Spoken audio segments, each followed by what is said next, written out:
Okay, welcome to part eight. Part eight is called Daisy's Past. It's if you have the novel like I do, it's on page 74. It's right after Tom sees Nick and Gatsby at lunch and he introduces them, but he turns and Gatsby disappears. Remember that Gatsby said, I have a favor to ask. I'm going to request something of you. Jordan's going to ask you. This is basically the start of the favor. Okay. And it's important that you understand that in the book, it starts one October day in 1917. Before now, Nick has been telling the story, but it switches for a little while just so Nick can hear Jordan's version of this. So right now, I wrote in there that Jordan is telling this now. Jordan is speaking. Okay. One October day in 1917, said Jordan Baker that afternoon, sitting up very straight on a straight chair in the tea garden at the Plaza Hotel, I was walking along from one place to another, half on the sidewalks and half on the lawns.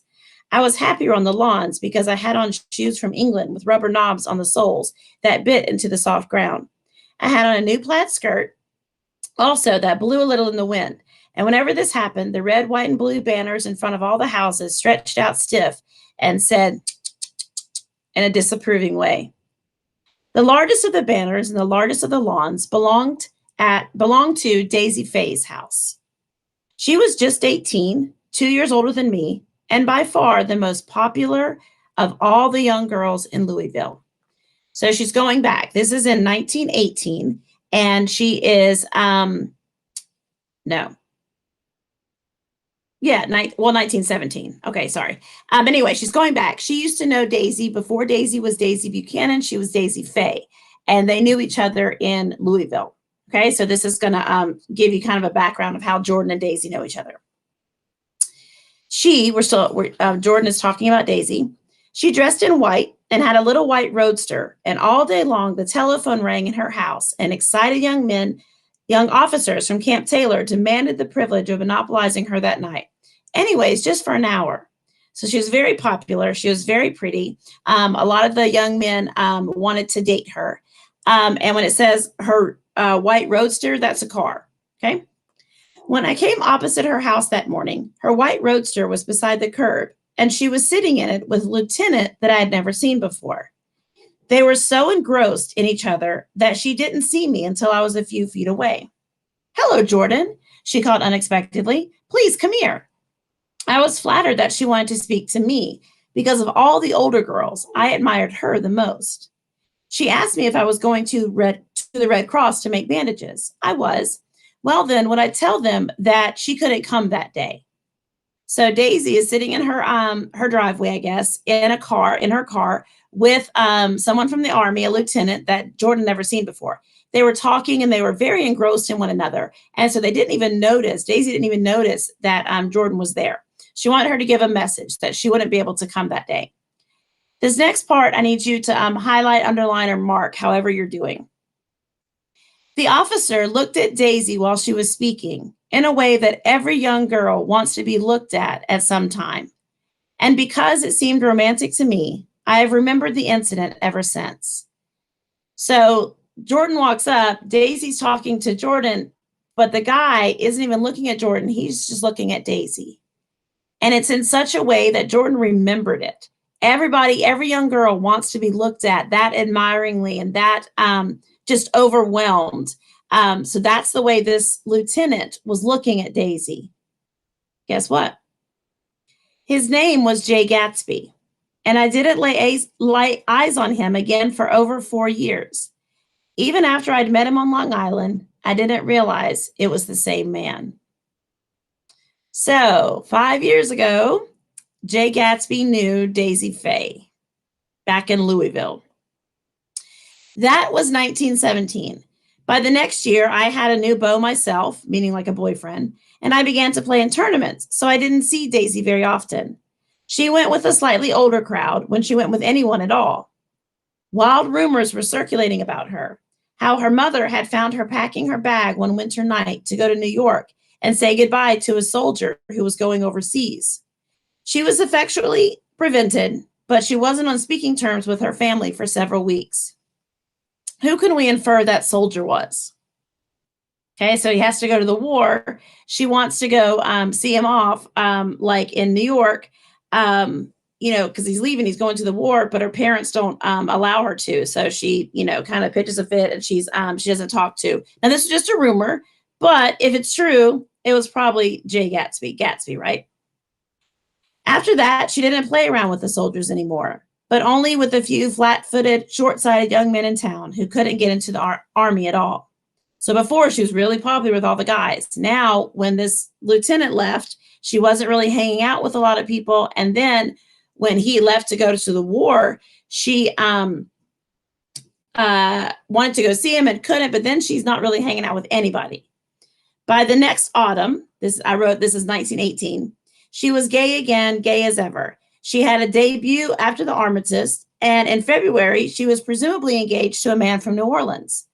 In June, she married Tom Buchanan of Chicago with more pomp and circumstance than Louisville ever knew before.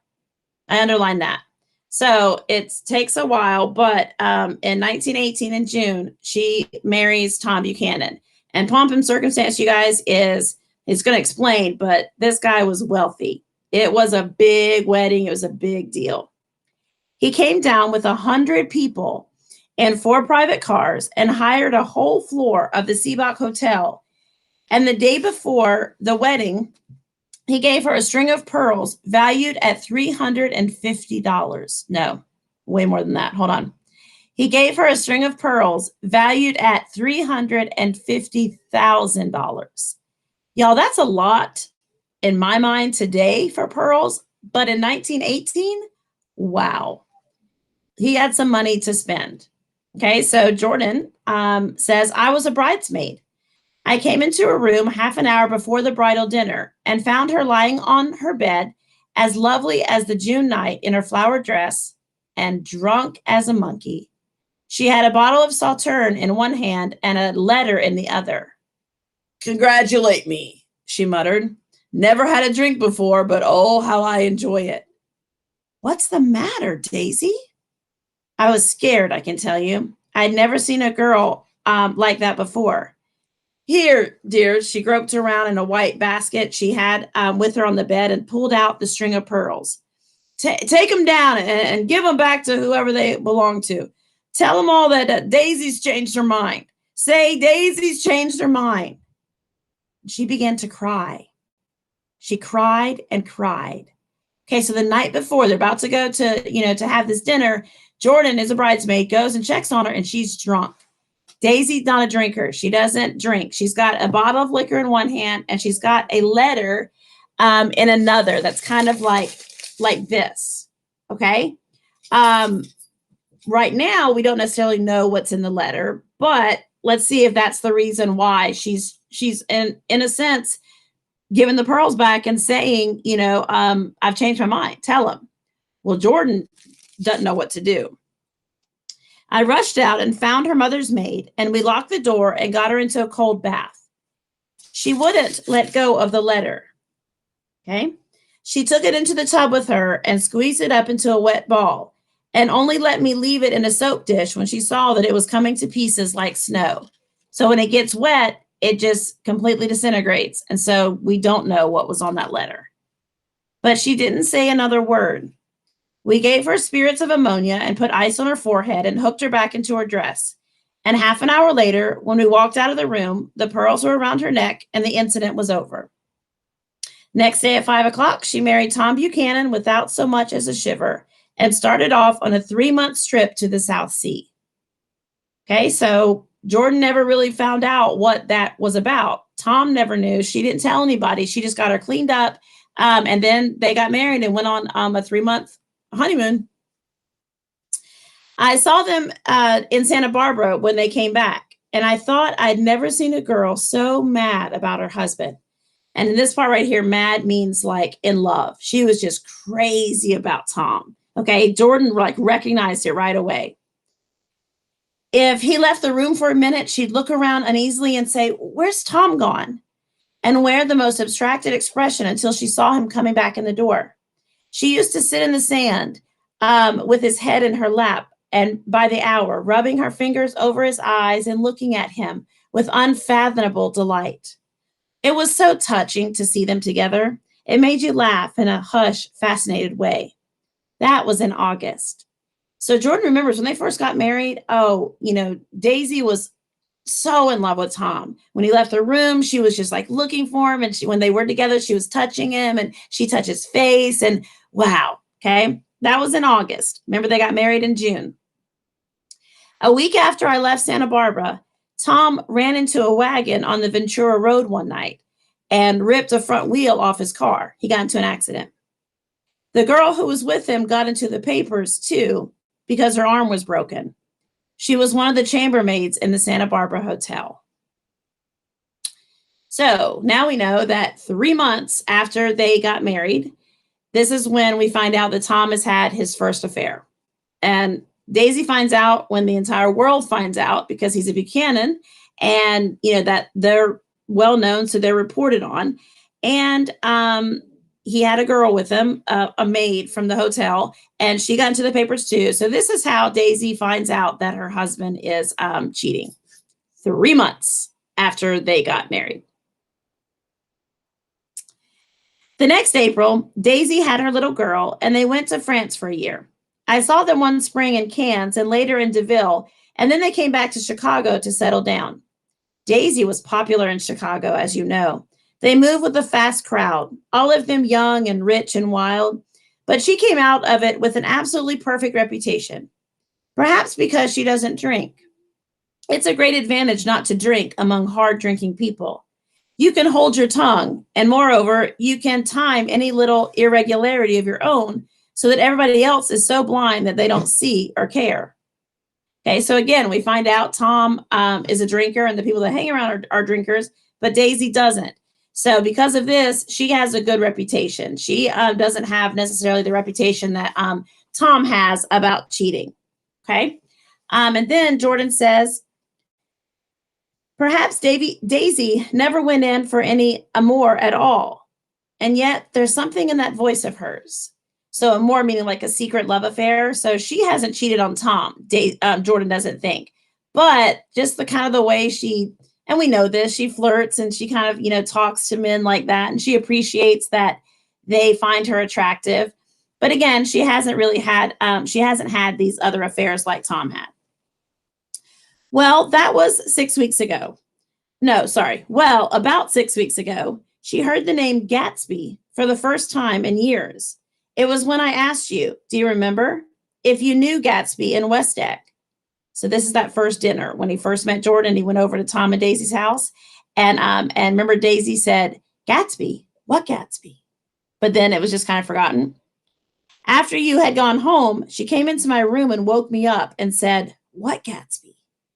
And when I described him, I was half asleep. She said in the strangest voice that it must be the man she used to know. It wasn't until then that I connected this Gatsby with the officer in her white car. So mark that.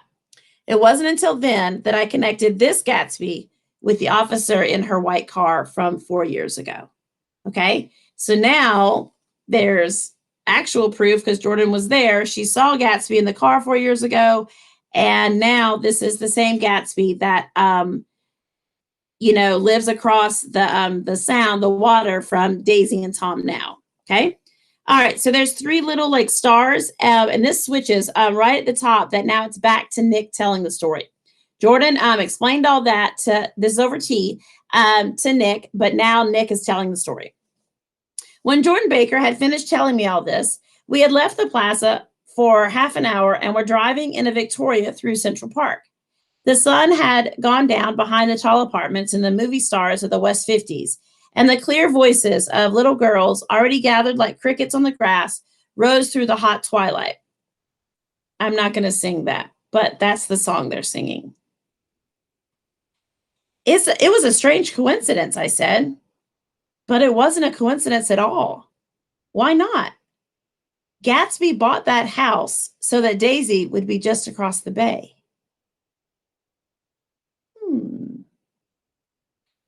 Then it had not been merely the stars to which he had aspired on that June night. The very first time he sees Gatsby from a distance, and he doesn't introduce himself because it looks like he's engrossed and it looks like he's reaching toward something. He was reaching toward the little green light on the end of Daisy's dock, and he was, in a sense, symbolically reaching for Daisy. He came alive to me, delivered suddenly from the womb of his purposeless splendor. That's a quote you need to mark and you need to understand. Suddenly, it's Nick's aha moment. He gets it. This is why Gatsby lives where he lives. This is why these things. Nick now has Daisy's his cousin. Okay, so things are kind of like he's not just some guy that throws parties. There's a reason for his presence here. He wants to know, continued Jordan, if you'll invite Daisy to your house some afternoon and then let him come over. This is the favor that he wants from Nick, to invite Daisy over to his house and then have him come over. The modesty of the demand shook me. He had waited 5 years and bought a mansion where he dispensed starlight to casual moths so that he could come over some afternoon to a stranger's garden. Okay, so this is part of one of your answers as well. He's done this just so he can see this girl? Aren't there easier ways? Did I have to know all of this before he could ask such a little thing? He's afraid he's waited so long. He thought you might be offended. You see, he's a regular tough underneath it all. Something worried me. Why didn't he ask you to arrange a meeting? He wants her to see his house, she explained, and your house is right next door. Oh. So think about this. You know how Gatsby feels about, importance and like wealth, and, he wants Daisy to see the wealth. He wants Daisy to see his house and to see how much he's worth, because, in his mind, he equates like, character and a good person with how much money they have. So if Jordan doesn't, we don't even know where she lives. So if Jordan arranged a meeting, he wouldn't be able, wouldn't necessarily be able to see his house.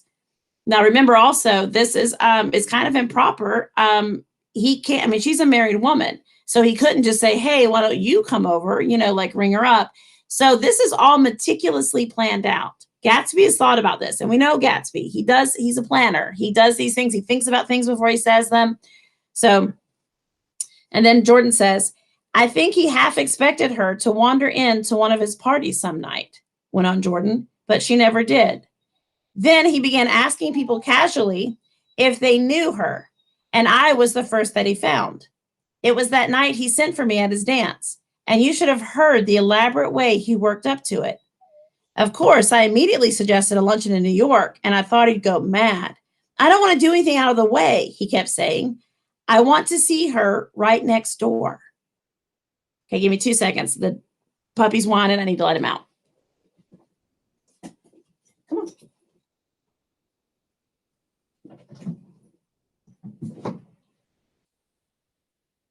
In or out? In or out? You want to come in? Okay.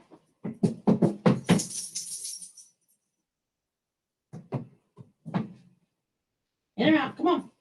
All right, everybody's out.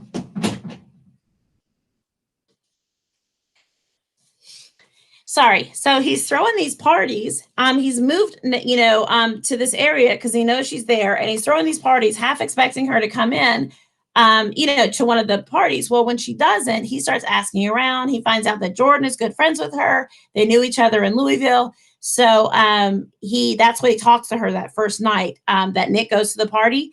And he works up to it. And then he's very specific, though. I want her to be right next door so she can see my house. It can't be any other, place. When I said you are a particular friend of Tom's, he started to abandon the whole idea. He doesn't know very much about Tom, though he says he's read a Chicago paper for years just on the chance of catching a glimpse of Daisy's name. It was dark now, And as we dipped under a little bridge, I put my arm around Jordan's golden shoulder and drew her toward me and asked her to dinner. Mm. Suddenly, I wasn't thinking of Daisy and Gatsby anymore, but of this clean, hard, limited person who dealt in universal skepticism and who leaned back jauntily just within the circle of my arm. A phrase began to beat in my ears with a sort of heated excitement. There are only the pursued, the pursuing, the busy, and the tired. I have that underlined because I every time I read this, I think of something that's not quite the same. Who is he referring to? Of all the people that we know in the novel, who is the pursued? Who is the pursuer or pursuing? Who are the busy, the tired? And different people come into play with different ones of those monikers or those characteristics. And Daisy ought to have something in her life, murmured Jordan to me. Does she want to see Gatsby? She's not to know about it. Gatsby doesn't want her to know. You're just supposed to invite her to tea. Okay, so this goes back to the fact that it would be improper if Gatsby were to arrange this because, Daisy's a married woman. And so etiquette says that that's not really okay. But it's more than that. If Daisy doesn't know why she's coming to tea, if she doesn't know that, it's because she's going to meet Gatsby, then she can't reject him. She can't say no, right? So he's kind of taking away her choice in the matter. Okay. And it's kind of it's a really risky thing to do on Gatsby's part. But this is his plan. He wants, it works out perfectly that it's at Nick's place. She thinks she's just coming to have tea with her cousin. And then, Gatsby's just going to happen to show up and we're going to act like we haven't planned this. And then, did you want to see my house? It's right next door. And clearly, Daisy still means something to Gatsby or he wouldn't have gone through all this trouble. He bought a house right across the water from her. And I love Nick. He's so cute. He's like, oh, that's such a coincidence. And Jordan's like, no, it's not a coincidence. He did this. My man has been planning this for 5 years. 5 years to have tea with this woman. If she rejects him, I don't know if he's going to get over it. If she doesn't reject him, then she decides that she wants to, get back into like a relationship with them, then she's just as bad as Tom is for, having the affair. So I don't know. But let me read this last paragraph. Nick brings it back to Jordan. We passed a barrier of dark trees and then the facade of 59th Street. A block of delicate pale light beamed down into the park. Unlike Gatsby and Tom Buchanan, I had no girl whose disembodied face floated along the dark cornices and blinding signs. And so I drew up the girl beside me, tightening my arms. Her wan, scornful mouth smiled, and so I drew her up again closer, this time to my face. Woo-hoo. All right, so now we know the request that Gatsby wanted to make of Nick. He's supposed to invite her, Daisy, his cousin, for tea, and he's supposed to just happen by. And again, we don't know Gatsby's side of it right now about Daisy because he hasn't even mentioned Daisy, but does this kind of make things clear why he didn't stick around and hang out with Tom when they met?